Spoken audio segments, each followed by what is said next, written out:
अपने दर्शकों को नमस्ते, प्रणाम, सलाम, जोहार, जय हिंद। चलिए, बहुत छोटा सा वीडियो है लेकिन बहुत काम का वीडियो है। बहुत काम का वीडियो क्या है कि देखिए, हमारा पर्सनालिटी को डेवलप करने में एक सहायक है हमारा लैंग्वेज, स्पीच।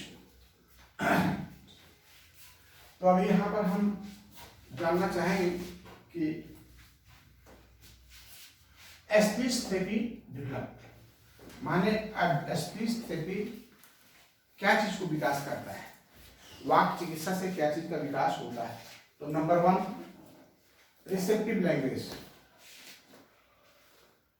रिसेप्टिव लैंग्वेज यानी कोई बोलता है तो हम उसको बोलने से, हम बोलने का प्रयास करते हैं, चाहे उसके हाव भाव से हो या उसकी नकल से हो या जैसे हो, लेकिन कोई बोलता है तो उसको समझने का प्रयास करते हैं और समझ करके उसके हाव भाव या चित्र को देख करके हम बोलने का प्रयास करते हैं। तो इसे कहते हैं रिसेप्टिव लैंग्वेज, यानी आपकी भाषा को हम ग्रहण कर रहे हैं, लेकिन जो सुन और बोल नहीं समझ सकता है तो उसको किसी भाषा को समझना या सुनना असंभव होता है।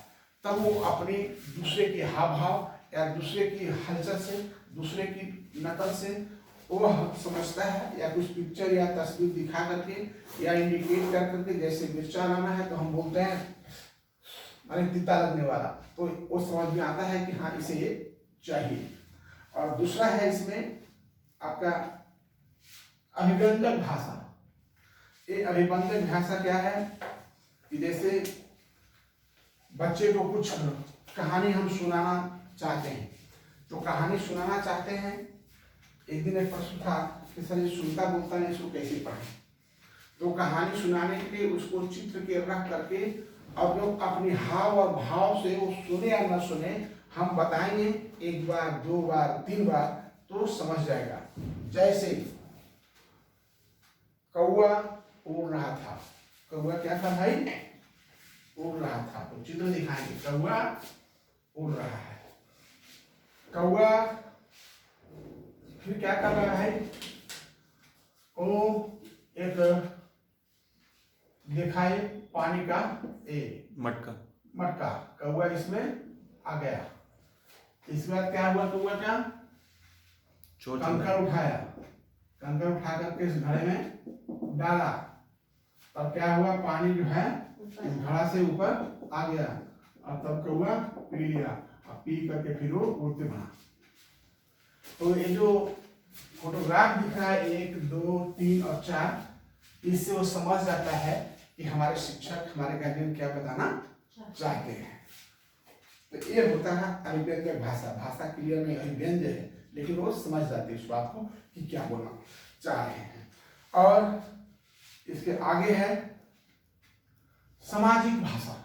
सामाजिक भाषा जैसे जब हम कोई व्यक्ति हमारे यहाँ आता है तो हमको सामाजिक रूप से क्या करते हैं? नमस्ते, प्रणाम, सलाम जो भी करते हैं, तो जो हम अपने हाव भाव को करते हैं प्रणाम, हमारी भाषा को रिसीव नहीं कर पाता है, नहीं सुनने वाले, नहीं बोलने वाले, लेकिन परिणाम क्या होता है कि आपकी हाव भाव से, आपकी गेस्चर एक्सप्रेशन से वो समझ जाता है कि हमें प्रणाम करना है।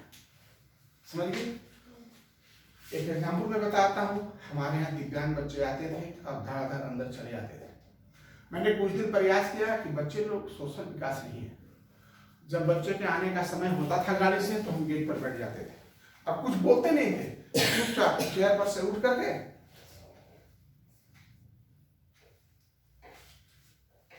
सब बच्चा लोग सीख गया। अब क्या है, जब हमको कोई बच्चा देखता है, ए प्रणाम, ए प्रणाम, इसका मतलब क्या है कि वो जो है हमारी भाषा को समझ गया, हमारी मुख्य भाषा को भी वो समझ गया। अगर हमको नहीं देखता है तो उसका गेट ढकेल के बोलता है, हाँ नहीं बोलेगा तो ऐसे जरूर कर देगा। तो ये क्या है? आपका सोशल स्किल है, सामाजिक भाषा जो है, सोशल लैंग्वेज बहुत जरूरी है। और आपके बीच एक गैर मौखिक, भैया देखिए, आजकल तो जमाना है मोबाइल का, बच्चों को निकाल के दे दीजिए ABCD तो उसमें से पढ़ने लगेगा, क्या क्या उसमें से पढ़ने लगेगा। हम बोल नहीं रहे हैं, वो हमारा इलेक्ट्रॉनिक उपकरण ही बोल रहा है। तो उस बोलने से हमारे आपके बोलने से बच्चों को उस पर ज़्यादा इफेक्ट पड़ेगा। क्यों ज़्यादा इफेक्ट पड़ेगा कि हम आप जब पढ़ाते हैं तो उतनी तन्मयता से, उतनी इन्वॉल्व होकर हम लोग नहीं पढ़ा पाते हैं, क्योंकि हम लोग का बहुत सारा काम है। अगर टीचर आए हैं तो 8 से 9 पढ़ाना है, फिर 9 से 10 ट्यूशन पढ़ाना है, तो उनको टाइम देकर फिर दूसरा ट्यूशन में जाना है। और इन्वॉल्व हो पढ़ाने का मतलब मजे मजे पढ़ाया, पढ़ाने में आनंद लिया, पढ़ाया और चलता रहा, नो एनी टाइम, जब तक हम थके नहीं तब तक लगे रहना है।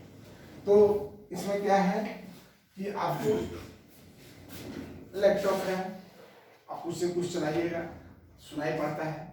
जैसे हमारा नाम लिखना अनिल कुमार सिंह, तो लैपटॉप में टाइप करिए AMIL, वो बोलेगा। एक गैर मौखिक भाषा है, बोलने की कोई जरूरत नहीं है, अपने आप ही उपकरण से आपको जो है ये बोल दे रहा है।